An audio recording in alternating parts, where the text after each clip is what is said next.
성도 여러분, 오늘 우리에게 주신 하나님의 말씀은 시편 68편 19절부터 35절까지의 말씀입니다. 제가 말씀을 읽겠습니다. 우리 한 마음으로 같이 함께 읽기를 소망합니다.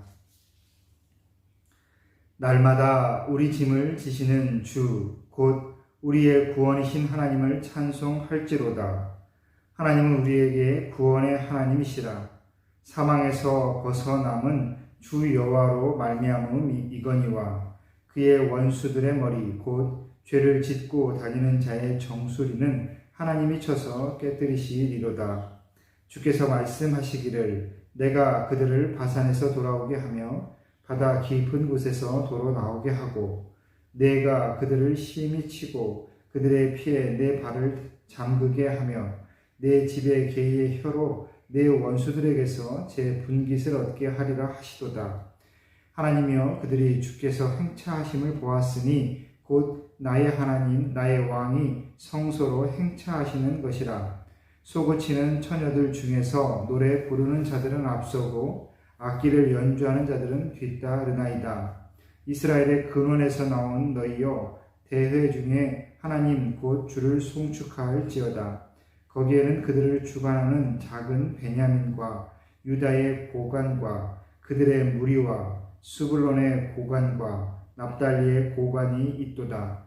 내 하나님이 너의 힘을 명령하셨도다.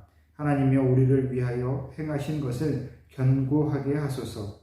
예루살렘에 있는 주의 전을 위하여 왕들이 주께 예물을 드리리이다. 갈밭의 들짐승과 숫소의 무리와 만민의 송아지를 꾸짖으시고 은 조각을 발 아래에 밟으소서. 그가 전쟁을 즐기는 백성을 흩으셨도다. 고관들은 애굽에서 나오고 굿수인은 하나님을 향하여 그 손을 신속히 들리로다. 땅의 왕국들아 하나님께 노래하고 주께 찬송할지어다. 옛적 하늘들의 하늘을 타신 자에게 찬송하라. 주께서 그 소리를 내시니 웅장한 소리로다. 너희는 하나님께 능력을 돌릴지어다. 그의 위엄이 이스라엘 위에 있고 그의 능력이 구름 속에 있도다. 하나님이여 위엄을 성소에게 나타내시나이다. 이스라엘의 하나님은 그의 백성에게 힘과 능력을 주시나니 하나님을 찬송할지어다. 아멘. 할렐루야. 오늘 아침도 우리 하나님께서 채우시는 그 새로운 힘이, 새 힘이 우리 여러분의 그 영혼 안에 충만히 차오르기를 다시 한번 소망합니다. 어제에 이어서 시편 68편을 계속 보고 있습니다. 시편 68편의 배경에 대해서는 아마 다윗이 언약궤를 예루살렘 성으로 그렇게 옮겨가는 그 과정에서 하나님 앞에 찬송한 시이다라고 이렇게 여기는 것이, 해석하는 것이 일반적인 이 시편 68편의 배경입니다.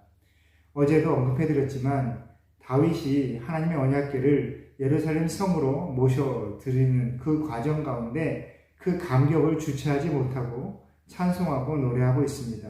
사무엘서에 보시면 다윗의 그 감동이 얼마나 컸던지 자신의 옷이 다 흘러내려져 자신이 정말 벌거벗고 있다는 것도 의식하지 못할 만큼 그렇게 기뻐하고 감격했다라고 성경은 우리에게 다윗의 심정을 전해주고 있습니다. 하나님의 언약궤 안에는 바로 세 가지 물건이 들어있다라고 말씀드렸습니다. 바로 모세가 받았던 십계명의 돌판, 그리고 만나와 메추라기를 담은 항아리, 그 다음에 대제사장의 그 아론의 쌍난 지팡이, 이 세 가지가 들어있습니다. 그리고 이 세 가지는 온전히 모든 순간에 역사하시는 하나님의 임재를 의미합니다. 하나님의 시간과 우리의 시간 개념이 틀리다라는 것은 아마 설교와 여러 자리를 통해서 들으셨을 것이라 생각합니다. 크로노스나 카이로스 같은 그러한 헬라어를 쓰지 않아도 우리는 조금 더 쉽게 그 의미를 생각해 볼 수 있습니다. 우리는 항상 하나님 앞에 지금 이 모습 이대로 서 있습니다. 하나님과 우리와의 관계에는 늘 현재만이 존재한다라는 것이죠. 하지만 그 현재에는 과거와 미래가 다 담겨 있는 그 현재라는 것, 하나님 앞에서의 내가 하나님을 만나는 그 순간이라는 것은 한 점과 같은 것이지만, 나의 그 시간대의 한 점과 같은 순간이지만, 그 순간, 하나님을 만나는 그 순간은 나의 과거의 삶과 현재의 삶, 미래에 대한 소망이 다 담겨 있다라는 것을 말씀드립니다. 십계명의 돌판, 바로 우리가 이 땅을 살아가며 하나님과 어떻게 관계를 맺고 또 가까워져야 되는지, 어떻게 하나님의 뜻을 따라야 되는지에 대한 것과, 또한 이웃, 우리가 서로와 함께 사회를 이루어 살아가면서 어떻게 인간관계를 맺어야 되는지, 바로 그 삶의 방식이 담겨 있는 그 돌판이 바로 이 십계명의 돌판입니다. 십계명은 바로 하나님과 함께 살아가는 방식, 또 우리가 서로가 함께 살아가는 그 방법, 그 방식을 우리에게 가르쳐주는 하나님의 배려이죠. 그래서 하나님의 율법, 하나님의 그 계명은 우리의 모든 삶에 거미줄처럼 또 큰 줄기처럼 그렇게 엮어져 있는 것입니다. 만나와 배출하기도 마찬가지죠. 이스라엘 백성들이 광야를 지나며 하루하루에 그 먹을 것을 걱정할 때에, 오늘 당장 그 하루의 삶을 살아가기 위하여 고심하고 몸부림칠 때에 하나님께서 매일 아침 베푸셨던 그 양식이 바로 만나와 메추라기입니다. 그래서 만나와 메추라기를 보며 우리의 모든 삶의 그 소소함을 하나님께서 외면하지 아니하신다, 우리의 필요를 채우신다라는 증거가 바로 이 만나와 메추라기인 것이죠. 또한 아론의 지팡이, 대제사장의 지팡이도 마찬가지입니다. 그 지팡이는 우리 인간의 미래에 대한 소망을 담고 있습니다. 죽어버린 그 말라 비틀어진 그 가지에서 새로운 싹이 돋아나는 그 하나님의 능력을 보면서, 하나님의 함께 하심을 보면서 우리의 죽음 이후에도 하나님께서 주시는 하늘의 생명을 우리가 기대할 수 있도록, 그렇게 우리가 꿈꿀 수 있도록 우리에게 그 증거를 보여주신 것이 바로 그 대제사장의 지팡이인 것이죠. 그래서 하나님 앞에 서는 우리의 삶의 그 순간은 이렇게 과거와 현재와 미래가 다 연관되어 있습니다. 그래서 오늘 다윗은 이 19절 말씀, 날마다 우리 짐을 지시는 주, 우리의 구원이신 하나님을 내가 찬송한다 라고 그렇게 먼저 고백하는 것이죠. 날마다 우리의 짐을 지어주시는 분, 날마다 순간마다 나의 짐을 덜어주시는, 나의 짐을 매주시는 하나님을 내가 찬송한다 라는 것입니다. 이 찬송, 이 고백은 조금 전에 말씀드린 모든 일상의 그 순간에서 하나님의 함께 하심을 경험한 사람만이 할 수 있는 고백입니다. 우리는 구원, 하나님과의 만남, 하나님께서 우리에게 주시는 은혜, 그것에 대해서 정말 큰 줄기에 집착한 나머지 하나님과의 만남은 특별한 때나 이루어지는 것이다. 하나님의 구원은 정말 절망적인 상황, 아니 내가 죽을 때가 돼서야 하늘의 생명을 품게 되는 그 역사에서나 있는 것이다 라고 여길 때가 있습니다. 너무 멀게 여긴다라는 것이죠. 하지만 이스라엘도 또 다윗도 모든 삶의 소소한 그 순간 가운데 하나님을 경험했습니다.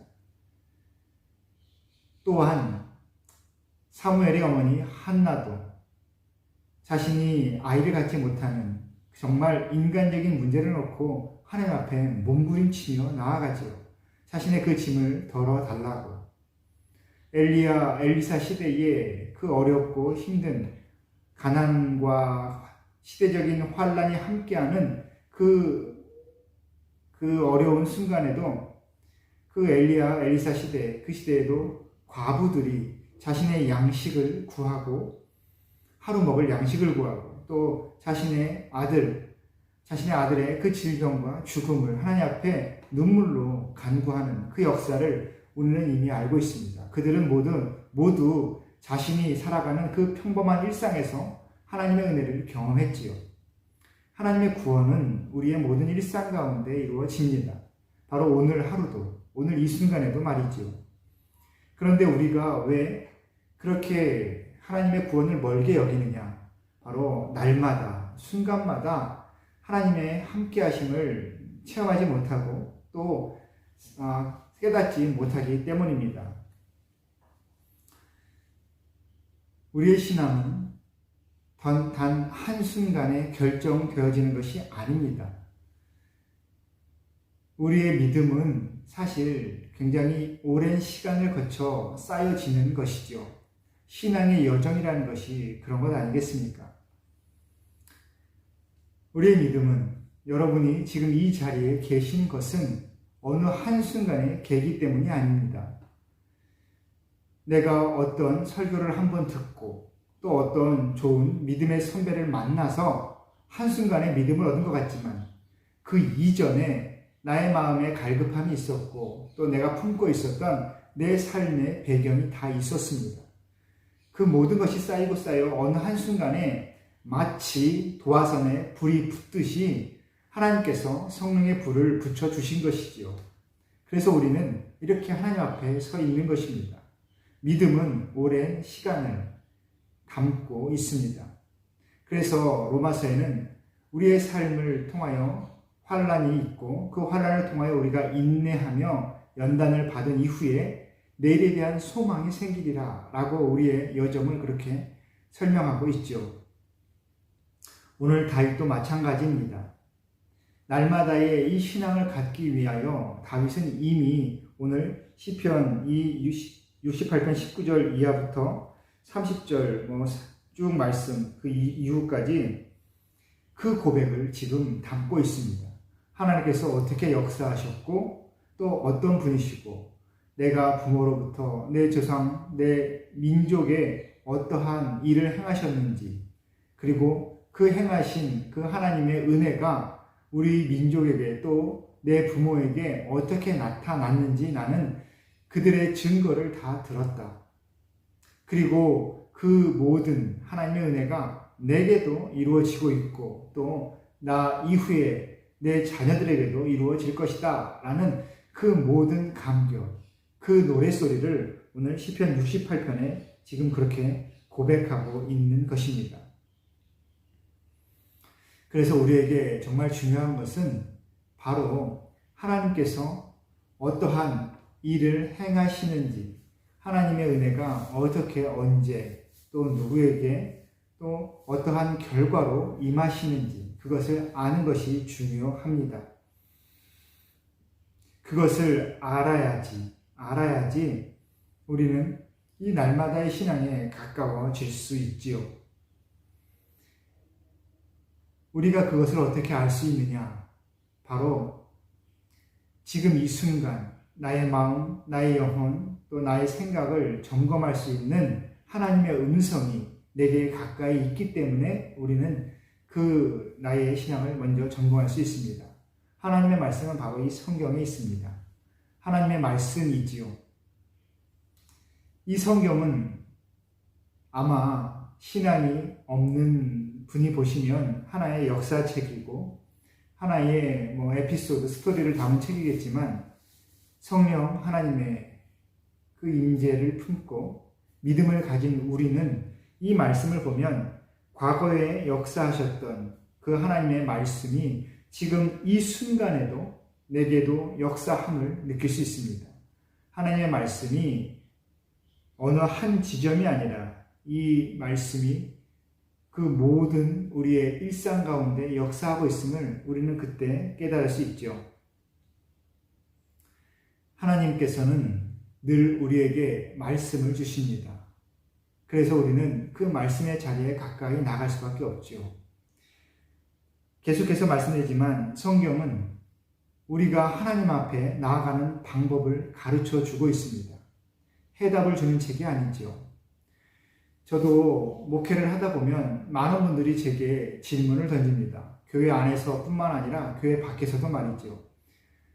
그래서 저도 개인적인 소망은 우리 인간의 삶에 대한 그러한 질문들이 또 있을 때에 정말 신앙적으로, 성경적으로 막힘없이 대답을 해줄 수 있기를 기도하고 있습니다. 하지만 저는 답을 줄 수 있는 사람이 아니지요.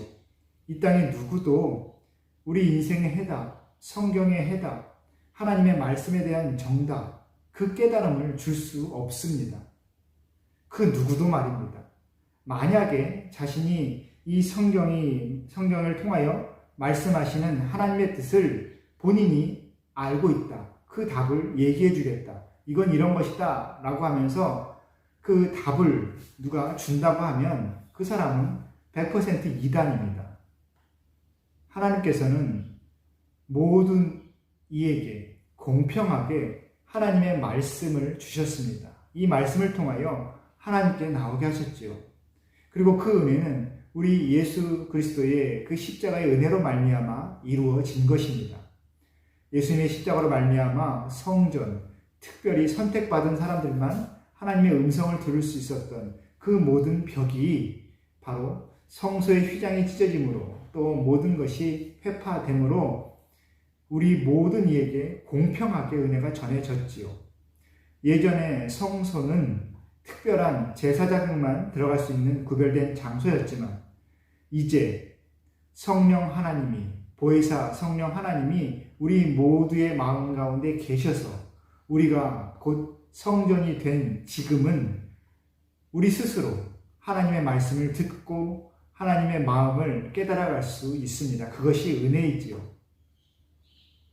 그래서 우리는 처음에 제가 서두에 말씀드렸지만 다윗이나 한나, 사무엘의 어머니나 엘리야, 엘리사 시대의 과부나 모든 이에게 다양하게 역사하셨던 하나님의 은혜처럼 지금 이 시대에도 우리의 삶의 필요에 따라 다양하게 역사하시는 하나님을 내가 만나야 되는 것입니다. 그리고 그것은 다른 누군가가 내게 그 은혜를 전해줄 수 있는 것이 아니지요. 내가 나아가는 겁니다. 그래서 계속 우리는 하나님께 가까이 나아가기 위한 그 노력을 할 수밖에 없습니다. 지금까지 내 삶 가운데 어떻게 하나님께서 함께 하셨는지 계속 묵상해보고 또 짚어보고 또 말씀을 통하여 이 현재의 나의 일상을 계속해서 살펴보는 겁니다. 그리고 그 말씀을 통하여 생기는 그 소망, 기대감을 품고 바로 기도하는 것이죠. 바로 내일의 삶을 위해서 말입니다. 신앙은 기대하는 겁니다. 여러분, 바라는 것이 있어야 은혜가 더 풍성합니다. 바라는 것이 없는데, 기대감이 없는데 어떻게 감격이 있겠습니까? 여러분, 교회 오실 때 또 말씀의 자리에 나오실 때 기대감이 있으십니까? 우리가 어떠한 여행지를 가거나 또 집을 떠나 특별한 곳에 갔을 때에 교회에서는 어떠한 선교지를 가서 낯선 곳에 그렇게 던져졌을 때에 우리는 특별한 감동을 느낄 때가 참 많이 있습니다. 그것은 나의 일상에서는 하나님이 안 계시고 그 선교지나 특별한 낯선 곳에 하나님께서 더 크게 임하시는 것이 아니라 우리의 교회는 하나님께서 약하게 임하시고 선교지에는 하나님께서 크게 임하시는 것이 아니라 우리의 마음의 기대감이 다르기 때문에 그렇습니다. 낯선 것에 대한 기대감, 특별한 일을 행하실 것 같다라는 그 기대감이 바로 하나님의 그 은혜를 내게 더 가깝게 깨닫게 하는 것이지요. 여러분의 오늘 하루의 일상에도 기대감을 가지시기를 바랍니다. 매 순간 말입니다. 오늘 어떻게 하실지. 학교에 나아갈 때에, 직장에 갈 때에, 누구를 만나러 갈 때에도 정말 사소한 것부터 한번 시작해 보십시오. 오늘 차가 잘 막히지 않고 더 빠르게 갈 수 있었네. 하나님께서 길을 열어주셨구나. 또 우리 아이가 오늘 건강하고 밝은 모습으로 학교에서 생활 잘하고 돌아왔다면 그 순간 또 하나님께서 오늘 특별한 은혜로 우리 아이의 이 마음을 만지셨구나, 생각을 만지셨구나, 이 모든 일에 우리가 기대감을 갖고 그 순간순간을 바라볼 수 있다면 우리의 그 신앙은, 우리 하루의 삶은 더욱 풍성해질 것입니다. 여러분, 신앙은 정답이 없습니다. 가장 큰 방향이 있을 뿐이지요. 그리고 그 방향은 하나님께서 우리에게 말씀해 주셨습니다. 우리는 그 방향을 따라가며 하나님께서 오늘 이 순간순간마다 어떻게 나와 함께 하실지를 기대하면 되겠습니다. 오늘도 그 기대하는 마음으로 기도의 자리를 지키시기를 바랍니다. 사랑하는 성도 여러분, 오늘도 하나님의 샬롬을 전합니다. 우리 함께 기도하겠습니다. 우리의 삶의 주인 되신 하나님 아버지, 오늘도 하나님의 품 안에서 말씀을 들었습니다. 하나님, 이 말씀이 우리의 마음을 씻어내고 우리의 생각을 정리하여 온전히 하나님의 뜻에 거할 수 있도록 주님, 우리 안의 믿음을 새롭게 하여 주옵소서. 날마다 또 순간마다 하나님을 바라보기 위하여, 하나님께 나아가기 위하여 우리의 삶을 이렇게 정돈합니다. 이 아침, 이 시간을 또 함께하고 또 오늘 모든 살아가는 그 순간마다 기도의 자리를 지키며 또 말씀의 자리를 지키며 우리의 믿음을 더하여 갈 터인데, 하나님, 우리 모든 성도들 하나님 앞에 나아가고자 몸부림칠 때마다 하나님의 손을 덮어주시고 그곳에 성령 하나님의 특별하신 은혜를 더하여 주옵소서.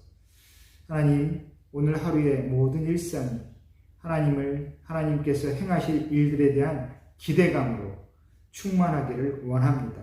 하나님, 역사하여 주시고 하나님, 행하여 주옵소서. 하나님, 우리가 받겠사오니 하나님, 제가 하나님을 만나길 원하고 하나님을 경험하길 원하오니 하나님을 찾는 모든 심령마다 하나님과 함께함을 충만히 체험하도록 주님 은혜를 더하여 주옵소서. 예수님의 이름으로 기도합니다. 아멘.